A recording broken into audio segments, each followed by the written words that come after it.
আজি বৃহস্পতিবাৰ আজি 20 তাৰিখ 20 জুন ৰাভা দিৱস হয় আৰু মই এতিয়াৰ পৰা মোৰ ব্লগটো আৰম্ভ কৰিব ওলাইছোঁ আপোনালোকে চাব বুলি আশা কৰিছোঁ। এতিয়া আমি ঘৰলৈ গৈ আছোঁ আপামাৰাত মানে বহুত দিন অহা নাছিলোঁ, প্ৰায় এসপ্তাহমান হ'ল অহা নাই। তাতে মই কেইডালমান নেচেৰা আৰু তিতা কেৰেলা গছ আছিল, সেইখিনি চাই আছিলোঁ। চাই থাকোঁতে মানে কি হয় নাজানো আৰু মানে চাব যাব বৰ মন যোৱাই আছিল। সেইকাৰণে মানে আজি কিবা কৰি সিহঁতক মেনেজ কৰি থৈ আহিছোঁ।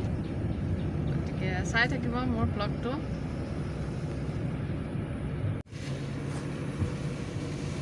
পানীয়ে পানী, চাৰিও চাইডে পানী। ৰাস্তাবিলাকত বৰষুণ দি আছে যে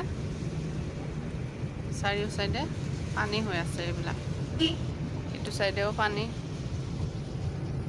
ৰাস্তাত এতিয়ালৈকে উঠা নাই বাৰু। আৰু এই আমাৰ নদীটো, এইটো কুলচিত নহয়নে?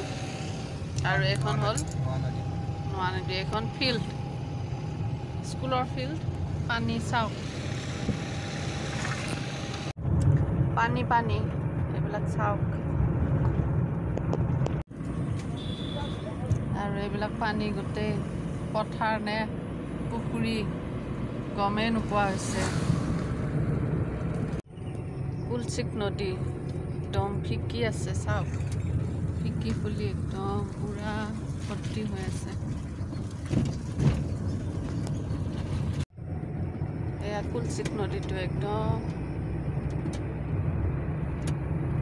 দেখিছেনে আপোনালোকে? কুলচিত নদীটো এয়া পুৰা ৰাস্তাৰ কাষ পাইছে আহি। যোৱাকালি বোলে ৰাস্তাত উঠিছিলে শুনামতে। এতিয়া শাকতলাৰ ছাইডত বোলে ভাঙিলে মথাউৰি, যাৰ ফলত ইয়াতে পানী কমি গৈছে। এইটো আৰু ভাল লাগিছে। পানী কমাত মানুহবিলাকে অহা যোৱা কৰাৰ সুবিধা হৈছে। আৰু এয়া গছৰ ঠানি চানি ভাঙি অৱস্থা নাইকিয়া হৈছে। আৰু এইটো নদী নহয়, কিন্তু নদীৰ নিচিনাই হৈছে নহয়নে? পথাৰ, আৰু ইফালে এই পথাৰ চাওকচোন, কিমান যে পানী।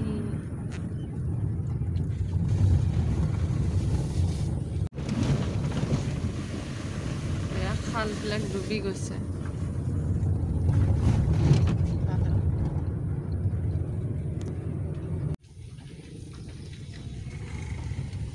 ৰাস্তাও কাটা নহ'লে।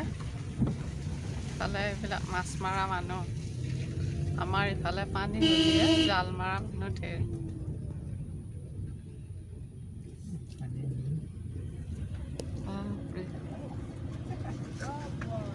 খেৱালি মাছ মাৰছি হয়নে?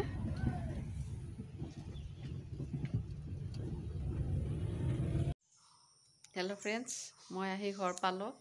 ঘৰ পাই আহি উঠাৰ পাছত মানে ইয়াতে অলপমান ৰুমখিনি সাৰা পোচা কৰিলোঁ, অলপমান চাফা কৰিলোঁ, চাকি বন্তি দিলোঁ, ধূপ অলপ জ্বলালোঁ। ধূপ 3ডাল জ্বলাই গোটেই ৰুমকেইটাত অলপ অলপ ঘূৰাই দিলোঁ। তাৰপিছত এইয়া যে গডৰেজৰ গ্লাছকেইখন বহুত লেতেৰা হৈছিল, মানে বৰষুণ দিলে অলপ দুমা পৰাৰ নিচিনা হৈছিল। আৰু গ্লাছটো মানে অলপ চাফা কৰি দিলোঁ। তাৰপিছতে এবাৰ খেতিডৰা চাবলৈ যাওঁ বুলি ভাবি আছোঁ।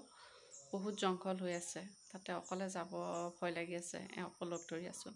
ইফালে বৰষুণ আকৌ দেও দেও হৈছে, নাজানো কি বা হয়।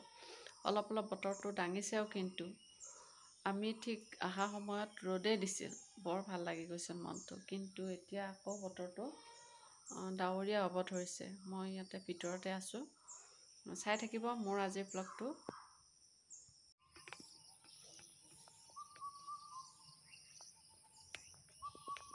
মোৰ কাৰণে লাগিছিল তিতা কেৰেলাটো, বহুত বহুত ধন্যবাদ। দেখা পাইছেনে? এনেকুৱা 3টা লাগিছে। এয়া কেইডালমান নেচেৰা, তিতা কেৰেলা আৰু এয়া লাওৰাগ চাই। একচুৱেলি অমিতাকেইডাল বহুত সৰু সৰুতে লগা অমিতা ৰুইছিলোঁ, কিন্তু আমাৰ ইয়াতে এতিয়ালৈকে লগা নাই। ভালেখিনি ওখ হৈছে, প্ৰায় 1 কঁকাল হৈছে।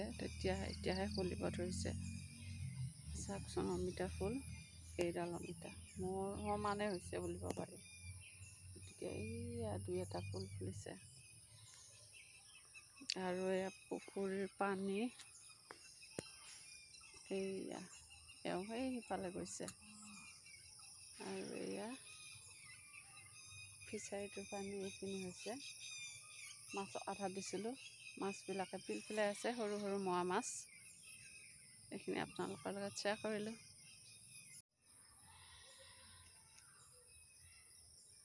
চাওকচোন, এইডাল আমাৰ আমলখিৰ পুলি।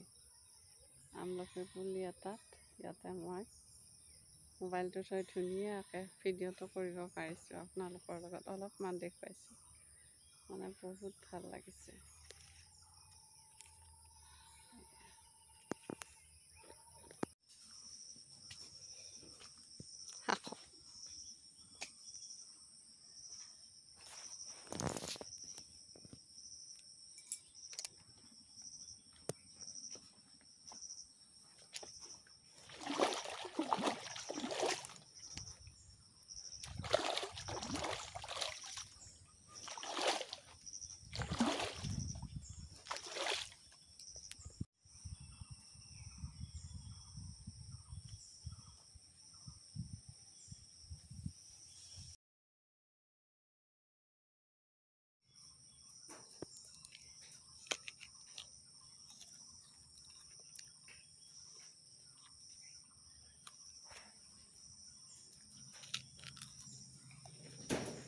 বঢ়িয়া, বহুত মিঠা নাই, তথাপিতো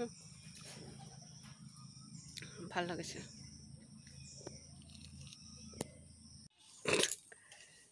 কঁঠালকেইটা পানীত পৰিল। এইডাল আমাৰ কঁঠালডাল আৰু হাতীৰে কঁঠাল পাৰোঁতে ইয়াতে কঁঠালখিনি ইয়াতে পানীতে পৰিল। আৰু তিনিটা পুৰঠ কঁঠাল পাৰি ল'ল। আমাৰ ভয় লাগিছে নেকি কঁঠাল পাৰিব কোনোবাই মাতিব বুলি। আৰু এয়া ছাগলীকেইটা, বাৰিষা দিনত ছাগলী তাগলীবিলাকৰ বিৰাট শাস্তি হয়। সেয়া আমাৰ এইটো ঘৰৰ কাষত থকা ফিচাৰীটো এই চোৰত আছে।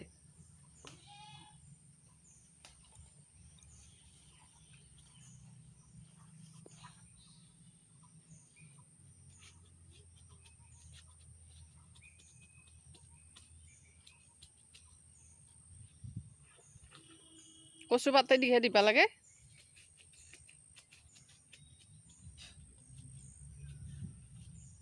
কঁঠাল পকা কঁঠাল খাব লাগিব, গাখীৰে কঁঠালে। আৰু কি দি খাওঁ আৰু চূড়া। কঁঠালকেইটা লৈ আহি ভাল লাগছে। ওজন আছে নহয়।